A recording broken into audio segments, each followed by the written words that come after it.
자, 이제 거의 이제 끝나갑니다. 국부론 전체가.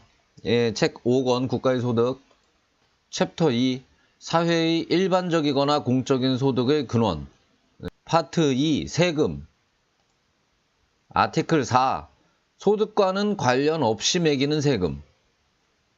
앞서는 노동임금에 매기는 세금, 그 다음에 자본이익에 매기는 세금, 그 다음에 땅 임대료에 매기는 세금, 이렇게 다뤘었는데 지금 요번에 아티클 4는 소득과는 관련 없이 매기는 세금에 대해서 다룹니다. 자, 먼저 인두세.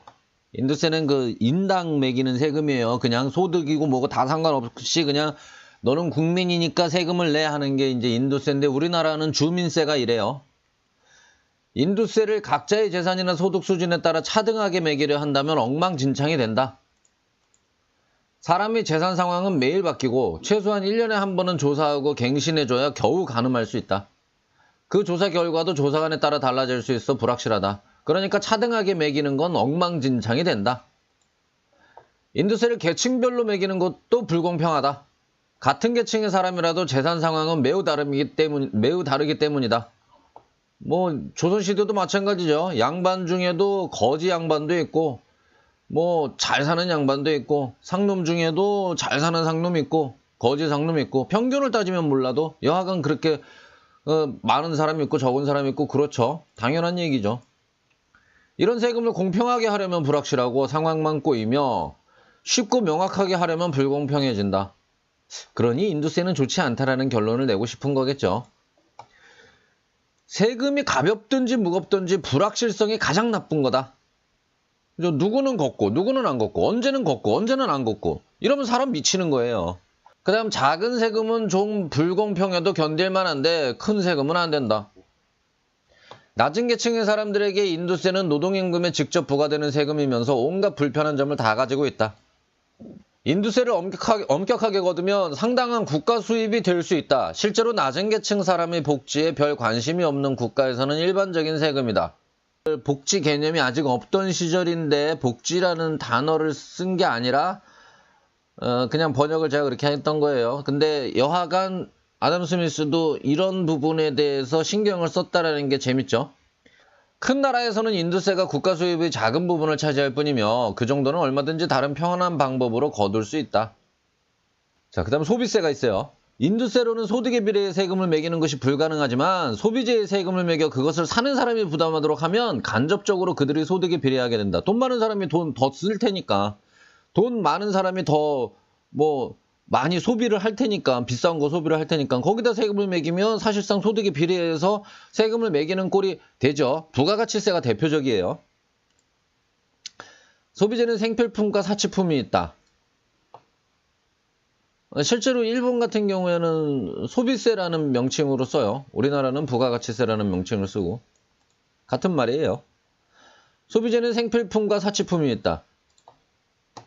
생필품이라는 것은 꼭 살기 위해 필요한 것뿐만 아니라 생활습관상 갖추지 않으면 안 되는 것들도 포함한다. 예를 들어 와이셔츠는 살기 위해 필요한 것도 아니고 옛사람들은 입지도 않았다. 그러나 지금 시대에는 그렇게 입지 않으면 창피해서 남들 앞에 설 수 없다. 그런 면에서 영국에서는 가죽 구두도 생필품이다.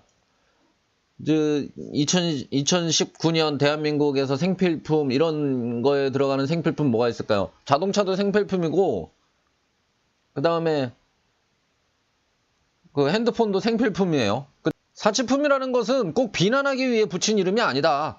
맥주나 와인처럼 살아가는데 꼭 필요한 것도 아니고 갖추지 않았다고 해서 문화나 관습적으로 무례한 것도 아닌 것들을 나는 사치품으로 구분한다. 노동임금은 노동수요와 생필품의 가격에 의해 정해지는데 생필품의 세금을 매기면 상품 가격이 오르고 그에 따라 노동임금도 상승하게 된다.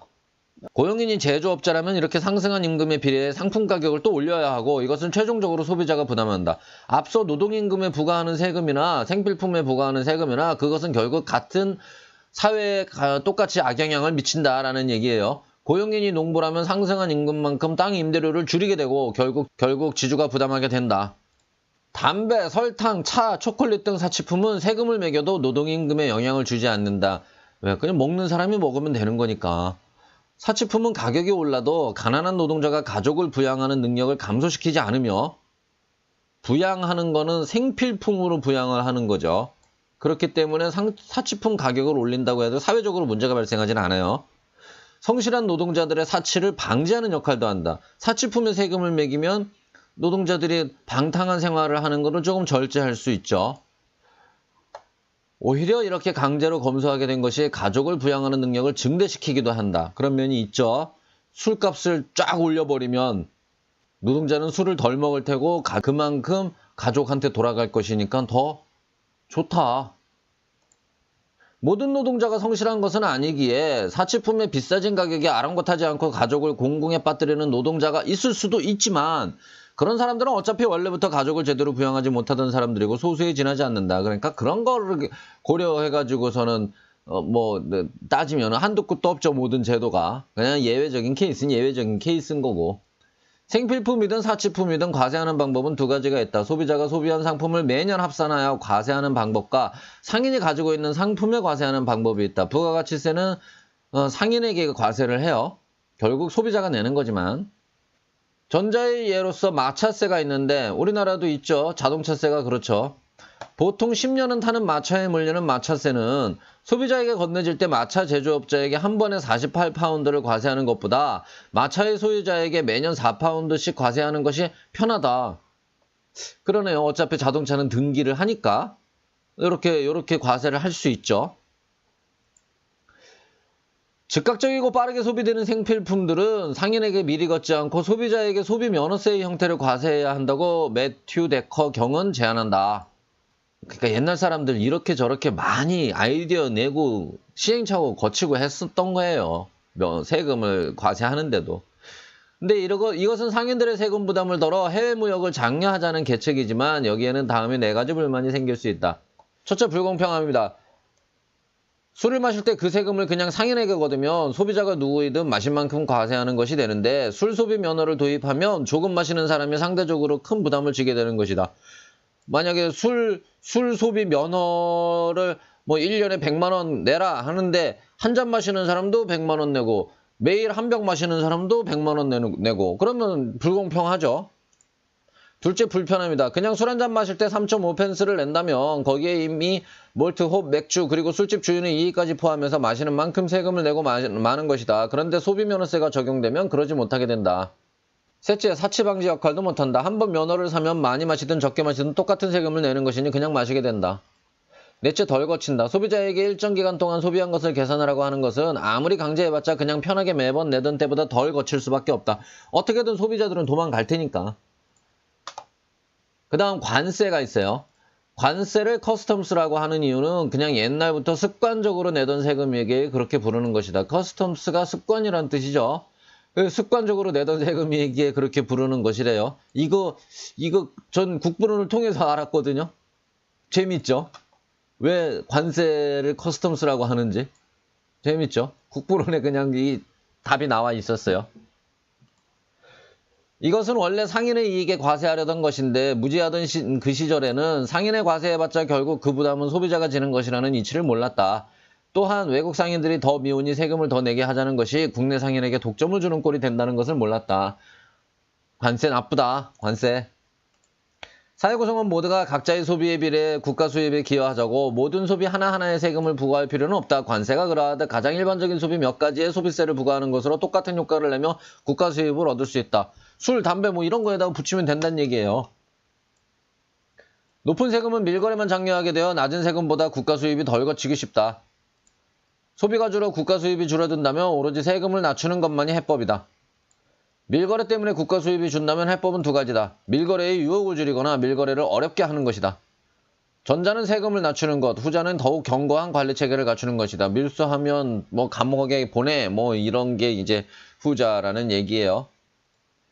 경험상으로 보건대 소비세가 관세보다 밀거래를 방지하는 데 더 효과적이다. 관세에 소비세와 같은 관리 체계를 도입하면 밀거래는 더욱 어려워질 것이다. 수입업자가 물건을 자신의 창고로 옮길 때 세금을 모두 내도록 하거나 세관원의 통제하에 있는 창고로 옮겨 출하시마다 내수용인지 재수출용인지를 따져가며 과세할 수도 있다. 국내 소비를 위해 수입되는 사치품을 과세하는 것도 와인, 커피, 초콜릿, 차, 설탕 등 중상류층이 주로 부담하게 되는 부분과 몰트, 홉, 맥주, 에일 등 모든 계층이 소비한 만큼 부담하게 되는 부분이 있다. 중산층 이하의 계층이 소비하는 총합이 수량으로서뿐만 아니라 금액으로도 그 위 계층보다 훨씬 많다.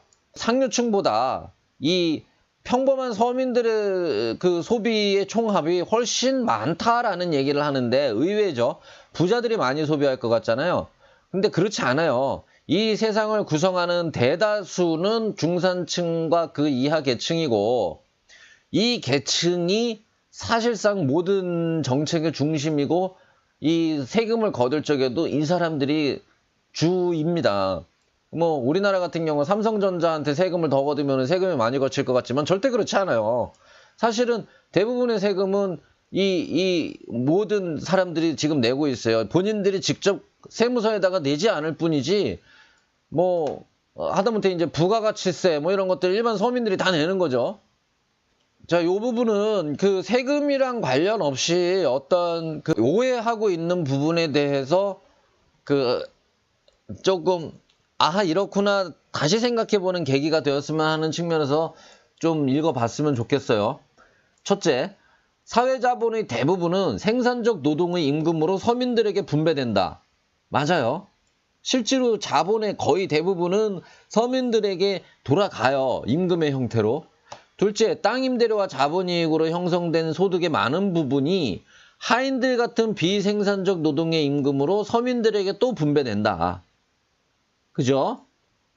그 부자들이 가져가는 이익 역시도 다시 비생산적 노동의 뭐 공무원이나 그 다음에 그 여러 가지 서비스업에 종사하는 사람들의 임금으로 서민들에게 또 돌아갑니다. 셋째, 자본이익의 상당 부분 역시 서민들의 소액저축에 대한 이자와 영세한 자영업자들의 이익이다. 아직 중산층이라는 게 별로 그런 개념조차 없던 시절인데도 이랬다고 분석을 하고 있어요. 자본가라 그래서 왜 재벌들을 욕하잖아요. 기업들을 욕하고. 그 사람들이 갖고 있는 자본 얼마 안 돼요. 대부분의 자본은 이 서민들이 조금씩 십시일반 모은 돈이 그 기업들의 자본을 형성하고 있단 말이에요. 우리가 그 은행에 저금해 놓고 있는 거, 저축해 놓고 있는 거, 그런 것들이 전부 그 국가 자본의 대부분을 형성하고 있어요.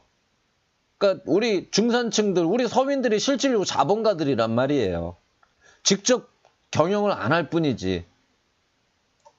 은행을 통해서 빌려주고 있죠. 펀드를 통해서 빌려주고 있죠. 기업가들에게.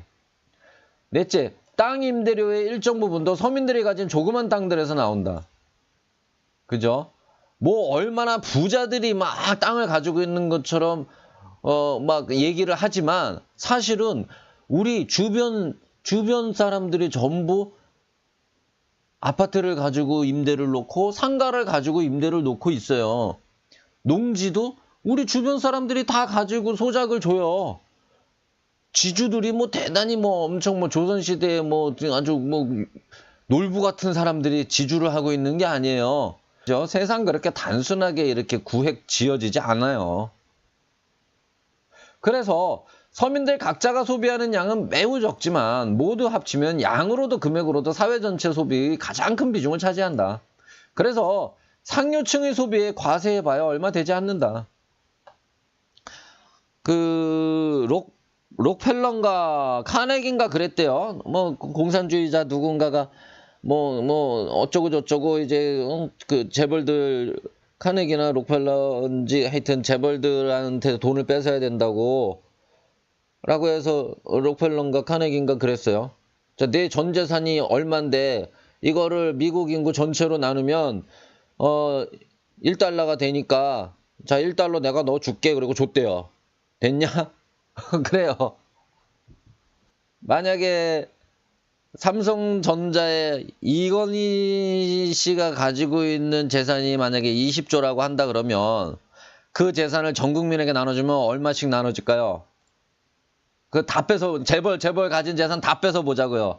2조 원 하나 둘 셋 넷 하나 둘 셋 넷 하나 둘 셋 넷 2조 원 나누기 5천만 명이죠. 5 하나 둘 셋 넷 다여 7 5천만은 4만 원씩 주면 되네요. 한 사람당 그 재벌 잡아서 4만 원씩 나눠 갖고 땡이네요. 그죠? 그만 괴롭혀요, 재벌들. 반드시 알아둬야 할 것이 서민에게 과세하여야 할 것은 생필품이 아닌 사치품이어야 한다는 것이다. 모든 생필품에 매기는 세금은 최종적으로 상류층이 부담하게 되는 것이고 국가 수입으로서는 결코 주 수입원이 될 수 없다. 생필품에 세금을 매겨봐야 임금이 오르거나 그 수요를 줄일 뿐이다. 오른 임금을 부담하는 것은 결국 상류층이고 그 부담이 한계치에 도달하면 노동 수요를 줄이는 수밖에 없다. 따라서 세금의 근원인 총생산이 감소한다.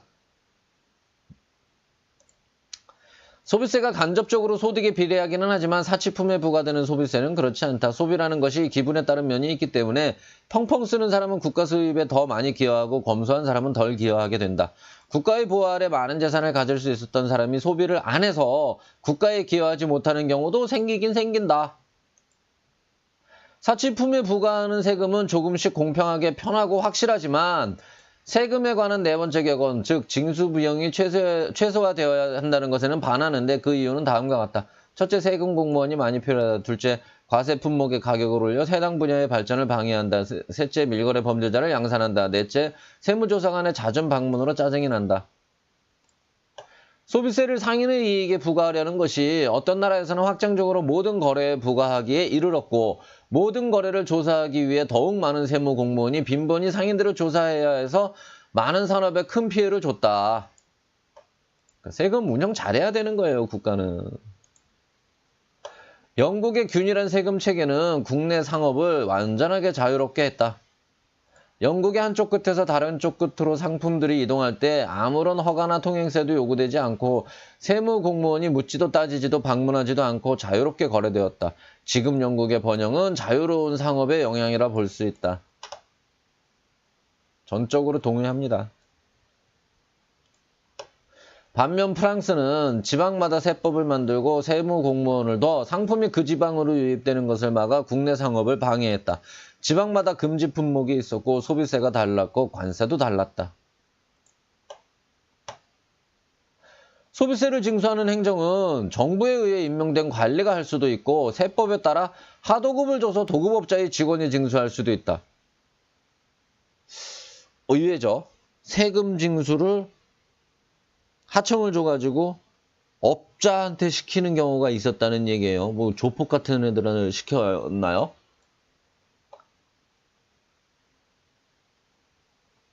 도급업자는 도급비, 직원 급여, 관리 비용, 그리고 적당한 이익까지 얻어야 하기 때문에 세금을 비싸질 수밖에 없으며 근데 이거는 좀 동의하기 어렵네요. 세무 공무원도 역시나 직원 급여와 관리 비용이 들어가죠. 관련 지식과 큰 자본과 신용이 필요한 업무라 아무나 함부로 뛰어들 수도 없어 쉽게 독점 상태가 되어 불합리한 부를 가져가며 불합리한 부를 가져간 자들이 흔히 그러하듯 허영과 과실을 보여 공공의 분노를 사게 만들었다.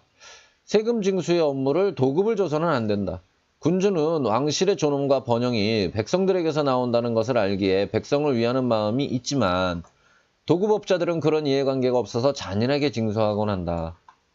옛날엔 뭐 이런 도급업자들이 대행해서 세금을 막 뺏어가고 그랬나 봐요. 잔혹하게. 그러면 안 되죠. 뭐 잔인한 것 자체가 안 되죠. 세금을 걷는 모든 합리적 방법이 동원되었다면 비상시에 추가 징수해야 할 것은 불합리할 수밖에 없다.